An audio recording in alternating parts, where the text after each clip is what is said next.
Early childhood programming often gets in the way of what we want. When we were little babies, we knew how to get what we want. We were able to fulfill our needs, desires, and wants. We knew how to get our needs met. We could cry out loud to get our needs met. We did not hesitate. We had everything inside of us that could attract what we needed. We crawled around and moved near to whatever interested us, and there was no fear. So, what happened? Somewhere along the way, someone said to us, "Don't touch that, don't go near that, do as I say. You should be shameful of yourself, don't touch that. Finish everything on your plate, whether you like it or not. Stop crying, don't be such a baby.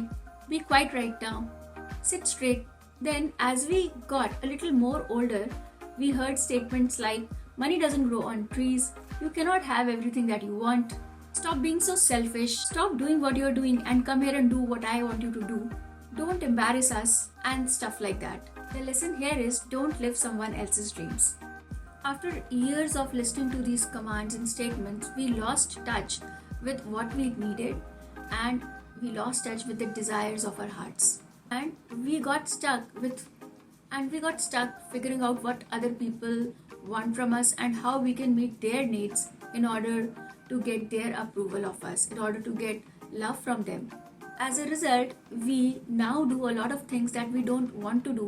We don't need them, but we just do them so that we are able to please our relationships, we can please other people, and we can also please the society. We can live in the conformity that society approves. We get a real job instead of pursuing our dream career in arts, music, etc. that is not conventional. We get married because our family wants us to. We go straight into graduate school instead of taking a year off and backpacking and traveling the world. We end up becoming numb to our desires. And it's no wonder that when we ask a question to ourselves that what we want, the answer is "I don't know really, I'm not sure," or there is a long pause and we just go into deep thinking, what exactly is it that we want?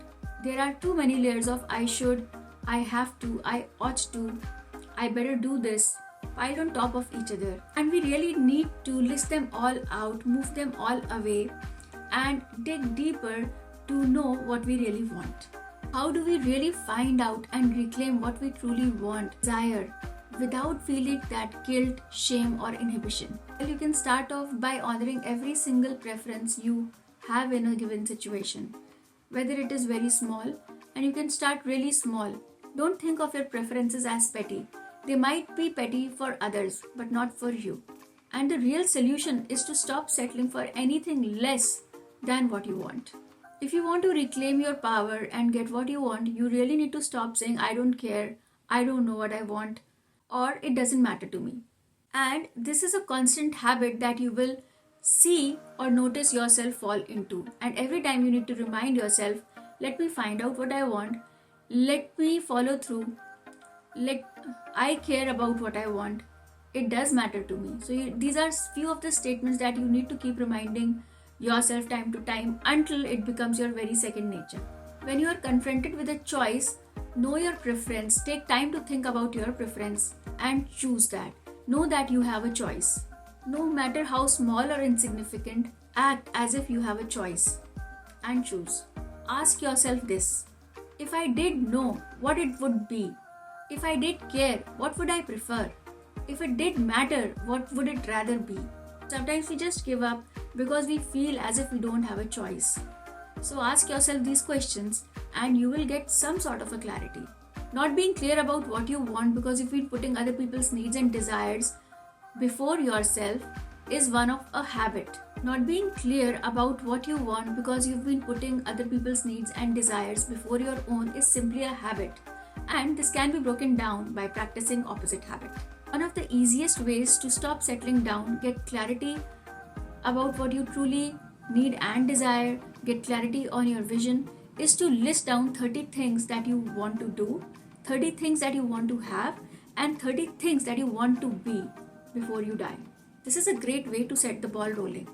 So do make a list. You can start with listing at least 5 and you can see yourself flowing into this exercise, and more things will start coming out of you. So I encourage you to do this exercise so you can set the ball rolling. And in my next video, I'll be sharing with you a visioneering exercise that will be a guided meditation and will help you to move more forward.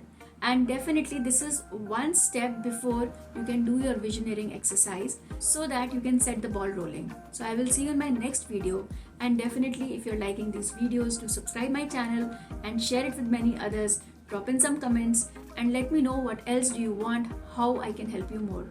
Bye for now. See you in my next one.